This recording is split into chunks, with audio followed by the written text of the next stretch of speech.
Hey, what's up you guys, my name is Brooke and welcome back to my channel, and today's video is going to be a book review. And I'm going to be keeping with a theme that I've been doing for my book reviews, even though it's been a hot minute since I've done one. I'm going to give you a synopsis of the book, my rating, 3 pros, 3 cons, and then just some of my general feelings about it. So, let's just go ahead and get this show on the road. The book that I'm reviewing for you guys today is The Odds of Lightning by Jocelyn Davies. And The Odds of Lightning follows 4 former best friends, Lou, Will, Nathaniel, and Tiny, that have hardly spoken since some intense summer events 3 years prior. Since then, these 4 teenagers have changed drastically. Lou is theatrical, dramatic, and closed off. Will is a mathlete turned soccer star.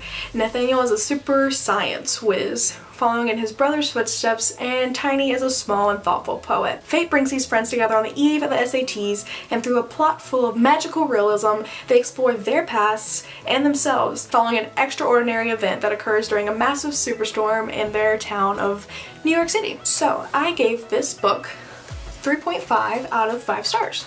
Now on to my 3 pros. First pro is I felt like these characters were really well developed with intricate backstories and emotions. They felt very real and they weren't perfect like some book characters or characters in general tend to be.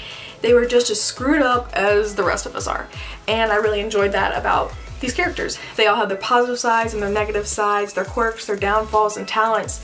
They were very different from each other, and each one stood out as an individualized, well-written character. They were all very well written, and that was a great aspect of this book. My second pro is I really liked the way this book was written. The story was written with some chapters being in the present during the superstorm, and others were written in the past during that fateful summer 3 years prior to the start of the book. I felt like the transitioning between the time jumps was done really well, and that the book would be lacking if we didn't have the chapters that took place in the past. Those chapters really helped fill out the characters, their backstories, and helped you learn a lot about them. So my first 2 pros kind of go hand in hand because they both play on each other. My third pro is I really enjoyed how the setting of New York City completely contributed to the progression of the plot and the overall story. The descriptions of the different landmarks, the Empire State Building, the Brooklyn Bridge, Central Park, any of the places that you know about New York City, they were really well written, helped me envision these places, even places that I didn't really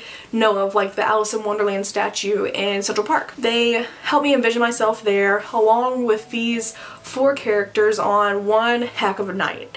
I feel like the scenic detail was just really great in the book. Now we're moving on to my 3 cons. My first con is that some of the scenes are just flat out cheesy, especially the romance scenes. While the characters were some of the most realistic characters that I've seen in a book in a while, some of the dialogue during the romance scenes were nothing I could hear 17-year-old people saying. I wish a guy would talk to me some of the way some of these guys talk to their love interests. Some of these scenes felt like they came straight out of a sappy romance film and not in the good way. While I love the romances that the story held, I wasn't always on board with how they were presented. For my second con, I feel like there was a major plot point in this book that was kind of danced around throughout the majority of the book, and I guessed what the big reveal was pretty early on. I think it was meant to keep you guessing or make you feel like something was one way when it was actually another. Something about it made me guess what it was early on. I just wish I hadn't, because that scene was a huge turning point in the characters' lives, and I just wish I had been shocked when it happened, like I think it was intended for me to be. And for my final con, I didn't really enjoy how the book wrapped up. Not much can be said about the ending of this book without spoiling literally everything,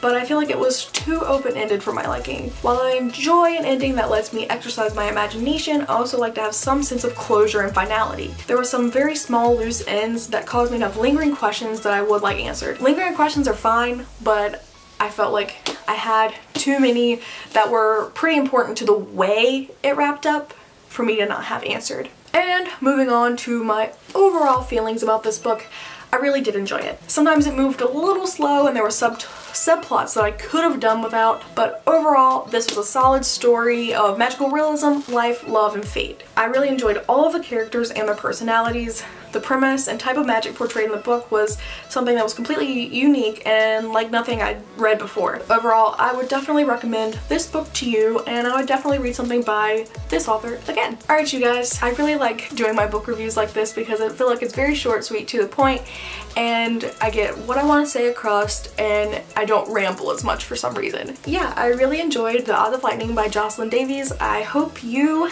have a chance to pick up this book. If you have read it, let me know in the comments below what you thought of it, and if you haven't, let me know if you're planning on reading it. Anyways, that's it for this video, guys. Thanks for watching. Till the next video. Bye.